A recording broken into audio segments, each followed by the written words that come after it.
Here at the conference, we're talking about a just transition of energy. In other words, leaving no one behind, making sure that both rural and urban citizens get uplifted to energy, and also trying to shift us at some point in combining industrialization with the fact that we need to move away as the Southern Africa region, a SADC, from fossil fuels.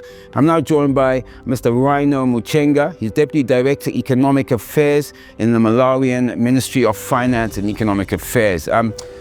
Rhino, thank you so much, sir, for speaking to me. It's most appreciated. First of all, I think let's start with a baseline of the power situation in Malawi. Okay, we're talking now about that. We're talking about, are you using solar? Are we using fossil? What is the situation? I know Zambia's got power cuts because of the El Nino drought. Zimbabwe is also suffering because of the El Nino drought with the Kariba power station. And you, of course, are our brother nation as Malawians. So tell me about that. Yeah, we can say that Malawi is not different from Zimbabwe and Zambia, although maybe the situation is not as dire as it is in two countries. Our energy mix, it's almost 100% hydro, and we are worried with what has happened to our two neighboring countries. We are trying to diversify from the one source. Now you find that at least we have tried to invite we're trying to invite the private sectors to come in and do a little bit of solar. I think we have achieved a little bit because there are 3 or 4 plants solar, but they are very small because you're talking of 60, you're talking of 20. So if you compare with the overall, it's not much, but we're trying to diversify because we know that in Malawi we have got potential for solar, we have got potential for wind, but all along we've been relying on hydro, which now I think it's a wake-up call based on what has happened in Zambia. And as a country, I think we have already learned a lesson for our neighbor that indeed relying on one source is not. So in other words, you have to put in place a deliberate strategy to diversify your energy mix. Yes. And on that, we have already put the policy. We have got the independent power producer policy and our strategy, which we're inviting private sectors because, you know, energy, previously it was more or less government kind of investment. But now we know that we can no longer do that any longer because of fiscal space. There's no way that government can do that because that isn't government's job, to be honest. It's about putting in the enabling environment for the private sector to work with government to achieve economic objectives. What is your current megawatt? What is your current output that you have with them? The current output is not enough based on the current advantage. Yes, because the current output is around 400, but the demand, I'm told as of now, because based on what we get from our friends from Minister of Energy, it's beyond 8,000 plus.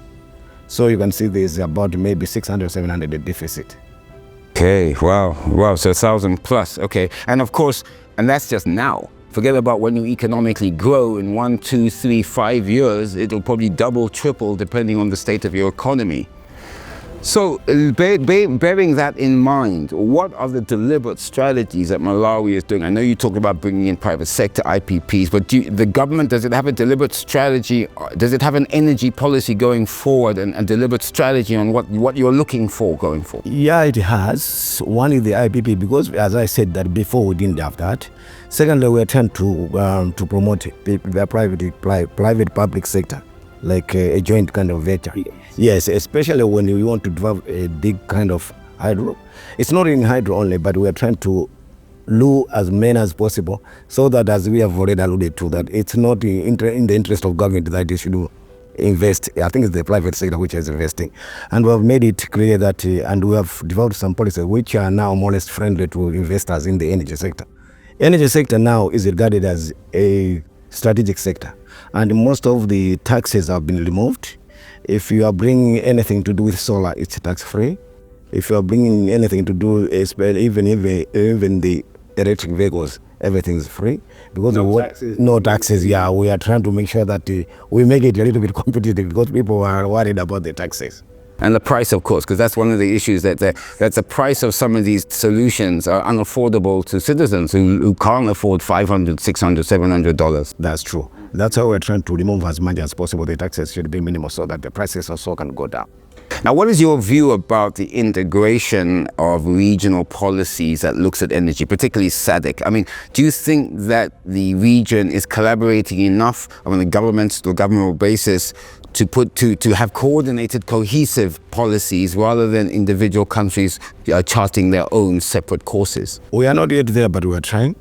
I know that now there's an intercontinental connection between Malawi and Mozambique, a project which was done by the two countries but funded by the World Bank. So you can see that there was collaboration between the two countries to make sure that we approach the energy problem together. I think we'll be tapping energy from Cabrabassa. So the Mozambique side will do the transmission line up to the border, and Malawi will do the same up to where we connect. So we are trying as a region, but we are not doing enough. I think as a region, there are a lot of resources. If we put all our efforts together, I think this energy problem will not be as it is now. I mean, SADC is very keen, and one of the pillars of SADC is industrialization. And of course, Malawi is part of SADC, and I'm sure you also, your president also bought in or signed an agreement looking at industrialization. But it's difficult to industrialize when you have an energy crisis or an energy deficit. So therefore, without that energy cornerstone, as the African Union says in Agenda 2063, you can't hope for economic growth in Africa. Without that, you can't hope for your citizens in rural areas to be able to farm effectively, schooling, hospitals, housing, just normal amenities to uplift them. Is that a true statement? Is that something that in Malawi you're very, very aware of? We are aware and we're worried because we know energy is a catalyst of economic development. Without it, what we're talking about development cannot happen. You can't have you can't industrialize without energy. How are you going to produce things without energy? So indeed, it's like a basic kind of.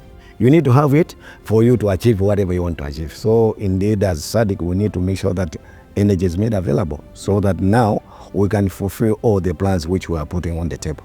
Another thing, my final question to you, Rhino, is that we're sitting here in a conference where they will be coming up with resolutions and hopefully actionable points to take forward so that we don't meet again in a year's time and say, oh, we had a conversation last year, where are we, nothing has moved. What can you say on behalf of the government of Malawi to say your commitment to looking at what's recommended? Obviously you discussed it in the national level to make sure it suits your agenda, but still commitment to actioning some of the recommendations that you agree with that comes out of a meeting like this.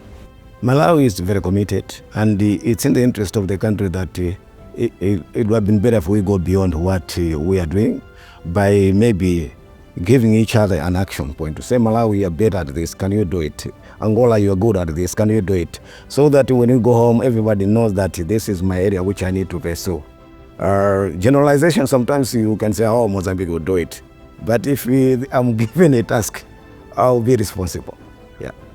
Mr. Rhino Mchenga, Deputy Director Economic Affairs in the Malawi Ministry of Finance and Economic Affairs. Sir, thank you so much for talking to me. Most appreciated.